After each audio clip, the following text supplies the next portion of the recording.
Welcome to the Black Struggle. Please like and subscribe this channel. Let's dive into the story.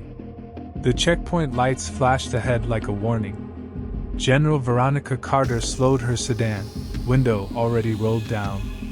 She had driven these roads for years, but tonight the blue strobes bled through the dusk like they were waiting for her. Officer Keene walked up with a flashlight, his beam landing too long on her face, then sliding to the address on her license. His jaw tightened, his radio clicked.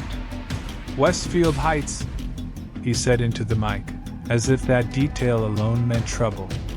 Carter's voice stayed calm. "Is there a problem with my identification?" He didn't answer. He walked back to his cruiser, leaning in to whisper with another officer. They laughed, glancing at her car. She memorized the rhythm of their smirks. Captain Mercer stepped down from a command trailer like he owned the street. He moved slow, letting silence work for him. "Step out of the vehicle, ma'am." Her license was valid. She knew the law code. Enhanced searches required suspicion, not geography. "What's your reason, Captain?" He didn't give one. "Out of the car." She complied. Every movement measured, like a soldier training recruit. "For the record," she said, "this appears to be selective enforcement." Mercer smirked. "We decide what's selective." Hands on the hood. The order came without respect. She stood steady, refusing to flinch.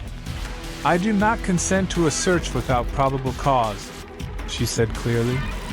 Terry versus Ohio. Delaware versus Prowse. Those rulings matter. Mercer leaned close enough for his shadow to cover her. "Look at this lawyer," he mocked. "Your kind always complicates things." The words landed heavy, but she gave him nothing but silence. Drivers in nearby lanes slowed, some lifting phones. Mercer spotted them, waved another officer to shoo the cameras. Phones went down, but Carter kept filing the moment away. Faces, plates, badges. "Last chance," Mercer warned. "Consent or obstruction?" "I decline," she said. "And request a supervisor." "I am the supervisor." His nod was the signal. Keene yanked her arm, twisted until the cuff metal bit her wrist. "I'm not resisting," Carter said, voice steady for any recording. "I am complying under protest." "Shut up!" Keene barked, pressing harder. His body cam's red light blinked off. She noticed. "Your camera seems to have malfunctioned, officer." Her calm only irritated him more. The cuffs locked. Mercer recited charges with relish. Obstruction. Resisting a lawful checkpoint inspection. Through the corner of her eye, she caught a young woman in a sedan still recording, shaky hands clutching her phone. Their eyes met. Carter gave the slightest nod, as if passing a secret. "Get her in the car," Mercer ordered. Keene shoved her head down and forced her into the back seat. Inside the cruiser, Carter spoke clearly. "Officer Keene, badge number 4572. The force you used was unnecessary." The door slammed. Mercer stood outside laughing with another officer, pointing back toward Westfield Heights as if the whole neighborhood was a joke. She didn't move. She rehearsed protocol instead, silently reviewing what came next. Her thumb tapped her watch, activating the beacon. Pentagon now tracked her in real time. The cruiser pulled away. At the station, the fluorescent lights hummed above as if mocking her patience. The smell of cleaner clung to the air. Keene shoved her into processing, where a clerk asked her name without looking up. "Veronica Carter." "Address?" She gave it. The clerk's tone shifted. "Westfield Heights," he repeated softer, like a code that carried weight here. He slid a thumb scanner across. She pressed down. Black ink ghosted her skin. Behind her, Mercer and Keene laughed loud enough to fill the room. Another one from that neighborhood, Keen muttered. Thinks rules don't apply. Had to remind her, Mercer replied. Carter filed their words like evidence. Phone call? She asked. The clerk nodded. 1. Make it count. She dialed from memory, not family, not a lawyer. Pentagon operations. A crisp voice answered. Authorization code Sierra Echo 941. She said. Oversight Delta. Location transmitting. Confirmed General Carter, the voice replied. Response team inbound. Timeline 43 minutes. She hung up. The sound of the lock clanging behind her cell door echoed, but Carter sat straight on the metal bench, wrists raw, back unbent. The clock read 9:17. She whispered once, only to herself. 43 minutes. The game had just begun. The cell door had barely settled when she heard Mercer laughing in the hall. His voice carried like a man sure no one could touch him. She rested her hands on her knees, the cuffs biting deep lines in her skin, and counted each tick of the wall clock. 42 minutes. Mercer appeared outside the bars with Keen at his shoulder. He dangled her wallet like a trophy before tossing it on the table. Her military ID slid free. He picked it up, squinting at the 4 stars printed across it. Marine Corps General? He chuckled. Cute forgery. He dropped it to the floor and ground his heel against it. Carter didn't move. That credential is authentic. Keen leaned on the bars. You really think you can play us? You're just another troublemaker from Westfield. She kept her voice even.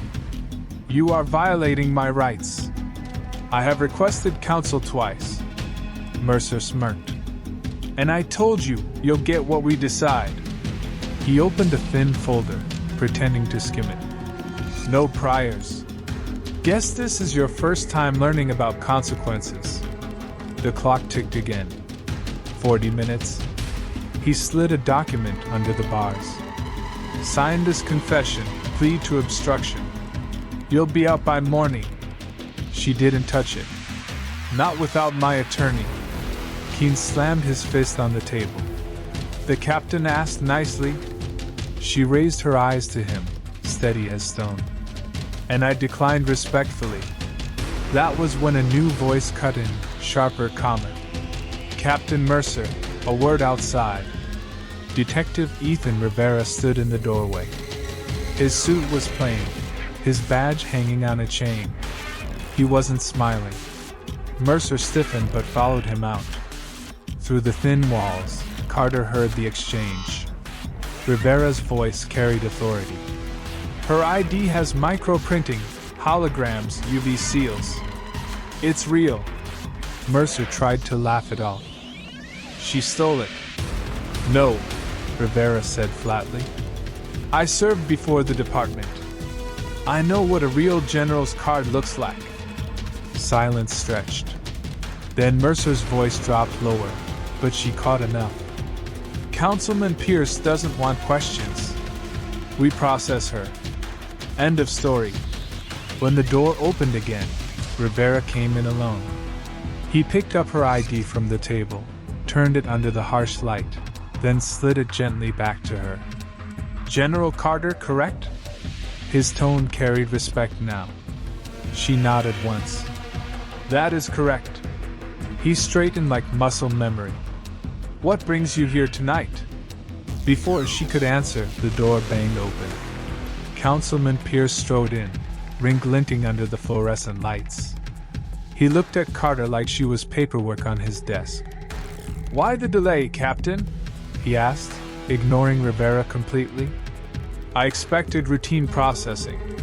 Rivera spoke carefully. Sir, we may have detained a high-ranking officer. We need verification through channels. Pierce waved him off. Nonsense. The program is too important. Process her. Carter watched Rivera's jaw tighten. He didn't move. For a moment, Their eyes met, and she saw it, conflict burning behind his calm face. The wall phone rang. Mercer answered, his posture suddenly rigid. Captain Mercer. He listened, his face draining of color. The Pentagon? His eyes flicked to Carter, then away. He hung up slowly.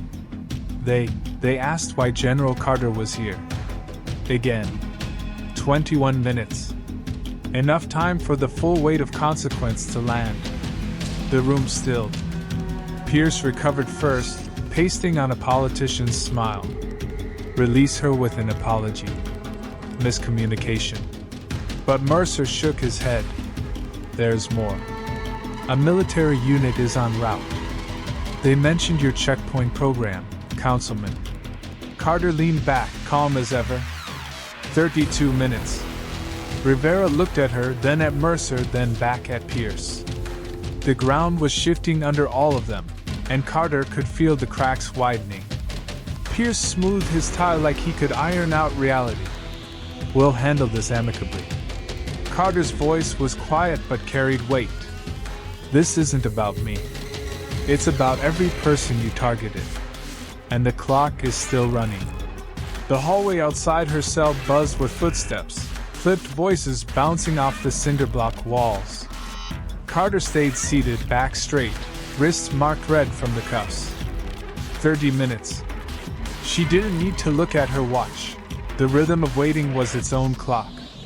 Detective Rivera returned first, slipping through the door with a small brass key. He leaned close, lowering his voice. General, they'll be here soon. Do you want me to remove these? His eyes flicked to her wrists. She studied him for a long second, weighing his intent. Then she gave a single nod. The cuffs clicked open. He didn't offer pity, only respect. My apologies, he said simply. The door banged open again. Mercer stormed in, face flushed. What the hell do you think you're doing, detective? Rivera didn't flinch. Following protocol. She's been verified. Councilman Pierce trailed behind, his tone smooth but strained. Detective, you're overstepping. Captain Mercer has this under control. Before Rivera could respond, the station's front desk phone rang again, loud and insistent. Mercer answered on the second ring, voice trembling now. Captain Mercer. He listened, then swallowed hard. Confirmed? Understood. He set the receiver down slowly, as if it might burn him. Rivera's voice was quiet but cutting. Who was it this time? Mercer looked at Pierce before answering. Colonel Whitaker. Military police. They're sending a team here, now. The silence that followed was heavy. Carter let it stretch, let them sit with the truth that had finally walked into the room. Outside, the low growl of engines rolled closer, steady and disciplined. Tires crunched against the gravel lot. A shout from the lobby. Multiple military vehicles inbound. Pierce's mask slipped. He tugged at his jacket like fabric could shield him. We'll say it was a misunderstanding. Wheel. The station doors swung open. The sound of boots striking tile echoed sharp and precise. A Marine in full dress uniform stepped in, flanked by two MPs. Silver Eagle on his shoulders caught the fluorescent glare. His eyes swept the room, landing on Carter. He saluted. General Carter. She rose, returned the salute, and answered calmly. Colonel Whitaker. The entire station seemed to shrink in that instant. Mercer's mouth opened, but no words came. Pierce shifted his weight, trying to recover his polished tone. Colonel, this was an unfortunate mix-up. We were only enforcing the ordinance. Whitaker didn't look at him. His voice was even. Councilman, please remain on site. We'll need to speak with you. Pierce blinked, stunned at the dismissal. Questions? I had no knowledge of the general's detention. Noted, Whitaker replied flatly. Then he turned to Mercer. "Captain, secure this room.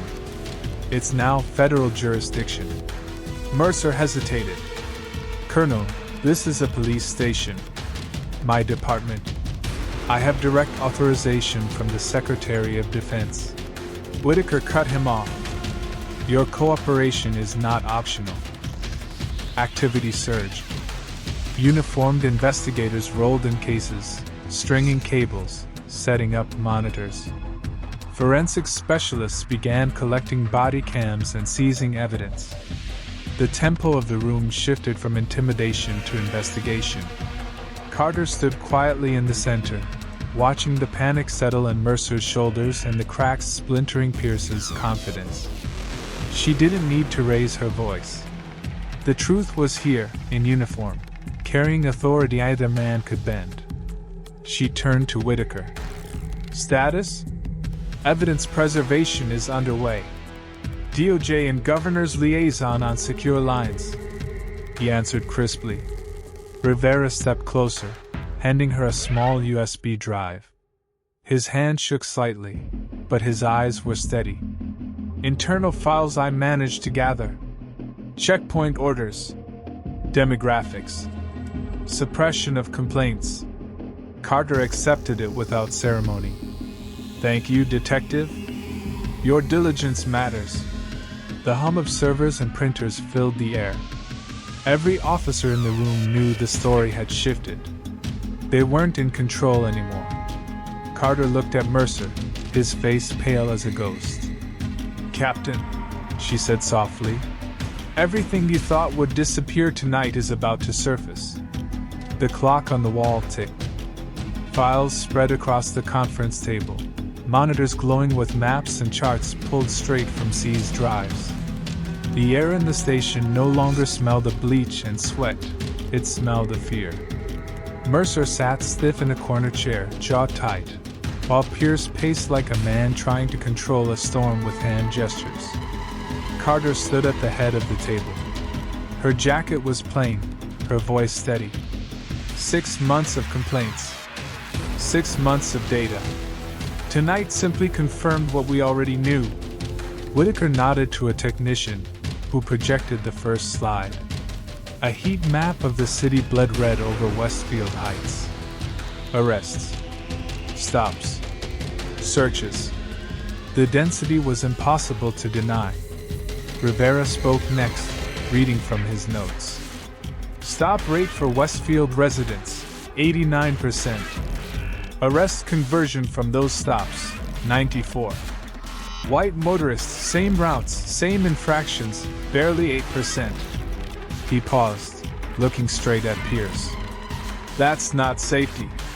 That's targeting." Pierce's face flushed, but he forced a smile. "Statistics can be framed any way you want. Greenfield's crime rate dropped 30% since this program began. Our citizens feel safer. Your own traffic study contradicts that," Carter said evenly. She motioned to another chart. Equal violation rates across demographics. The study, commissioned by the city, recommended entirely different sites for checkpoints. "You ignored it." A technician cued an audio clip. Mercer's voice crackled through the speakers. "Councilman wants more arrests from Westfield. Make it happen." Keene's voice followed. "Even without cause, Mercer, find cause. Broken tail light, failure to signal, whatever. Get them out of the car." The room froze.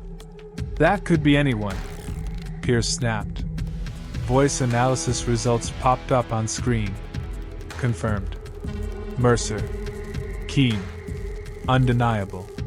Pierce tried again, voice thinner this time. "Public safety is the mission." Another clip rolled. His own voice, smug and certain. "Public safety is what we sell. Property values are why we do it. Keep the element in Westfield, not in our neighborhoods." Rivera didn't look away. Neither did Carter. The councilman's words filled the silence like poison finally exposed. "You called this a misunderstanding," Carter said, tone quiet but sharp.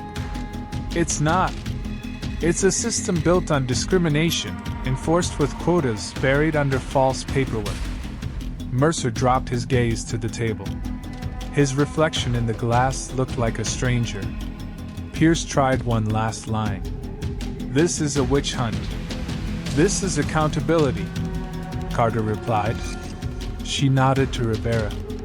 Detective, your findings? Rivera stepped forward, voice measured. I documented directives instructing different standards for different neighborhoods. Officers told to discourage recording. Complaints rerouted, labeled resolved without review. Body cam footage erased.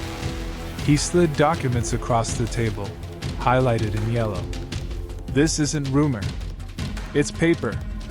For a moment, the only sound was the faint whir of the projector fan. Then Whitaker spoke, voice even as ever. Councilman Pierce, you will remain available for federal interview.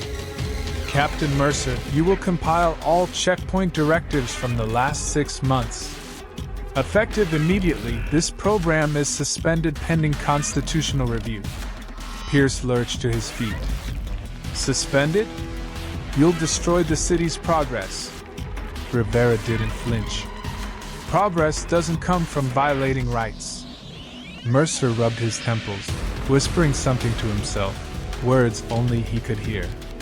Keene, hovering by the doorway, stared at the floor like it might rewrite time if he stared long enough. Carter looked around the room. This isn't about me being arrested. It's about what my arrest revealed. Tonight the truth walked in. And the truth is not leaving. Phones buzzed at the front desk again. Calls from the governor's office, from the Pentagon, from the DOJ. Each ring was another nail in the coffin Pierce had built for himself. The clock ticked. 12 minutes. Enough time for everything to fall apart. The station no longer felt like their domain. Uniformed Marines stood by the doors. Investigators moved with purpose, and every phone call pulled authority further out of Mercer's and Pierce's hands. The countdown had nearly reached its end. Colonel Whitaker stepped back into the room, a folder in hand. General Carter, the Pentagon has confirmed 6 months of monitoring. Tonight validates the case. The Department of Justice is on the line. Charges are moving forward. Carter nodded once. Proceed. A DOJ attorney's voice came through the speakerphone, calm as a hammer. Councilman Roland Pierce, you are under federal investigation for civil rights violations, abuse of power, and obstruction of justice. Pierce tried to laugh, the sound cracking in his throat. You can't do this. I serve the whole city. Then you'll be relieved to know that includes the people you targeted, Carter said quietly. 2 MPs stepped forward, not to cuff him yet, but close enough that he felt the shift. His hands shook as he reached for his phone. I need to make calls. Your calls won't help, Carter interrupted. Federal oversight means the knob doesn't turn for you anymore. Across the room, Mercer's shoulders sagged as if a weight had finally landed on him. He whispered, If only I hadn't, but didn't finish. Keene's jaw was locked, his eyes darting anywhere but toward Carter. Rivera slid another document across the table. Alina Park's footage is confirmed. Other witnesses are coming forward. Your own officers' voices are on tape. This isn't going away. The projector lit again, dash cam footage this time. Split screens, white motorists waved through, black motorists pulled out, searched, cuffed. The numbers scrolled below each clip like a ledger of truth. This is what justice looks like, Carter said. Not loud, not triumphant, just certain. Pierce's lawyer whispered furiously in his ear, but the councilman barely heard him. Sweat rolled down his temple. Mercer stared at his reflection in the one-way glass. Keene shifted like gravity had changed. Whitaker closed the folder with a snap. Captain Mercer, Officer Keene, you will remain on site. Statements will be taken under oath. The program is dismantled effective immediately. All related arrests are under federal review. The booking clerk poked his head in, face pale. General, reporters are outside. They're asking if it's true. A Marine general was arrested here tonight. Carter rose. No comment. Not yet. The filings will speak. Rivera's pen clicked as he closed his notes. He caught her eye. She gave him a small nod. His spine had held when it mattered, and she wanted him to know it. Outside, camera flashes stitched light across the wet pavement. Inside, the air carried the weight of something ending. Carter picked up the property receipt, signed it cleanly, and returned her pen to the clerk.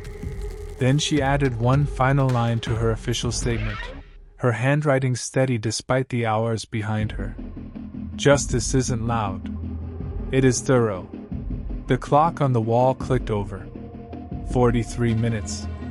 Right on time. She turned to Rivera. Detective, secure the witness list. And thank you for not looking away. He exhaled, shoulders dropping. I should have done more earlier. You did enough tonight, she replied. That's courage, not failure. Colonel Whitaker gave the signal. Evidence bags sealed, drives collected, officers escorted. Process now had teeth. Carter walked toward the door, the room falling silent behind her. Pierce slumped in his chair. Mercer's hands trembled on the table, Keene's lips pressed shut. None of them spoke. They didn't need to. Their future had already been written. As she stepped into the corridor, Rivera's voice followed, not loud, but steady. General, what happens next? Carter didn't stop walking. Next? She glanced at the reporters through the glass doors, the waiting flash of cameras, the weight of a city ready to hear the truth. Justice. And with that, she pushed open the door, into the light waiting outside.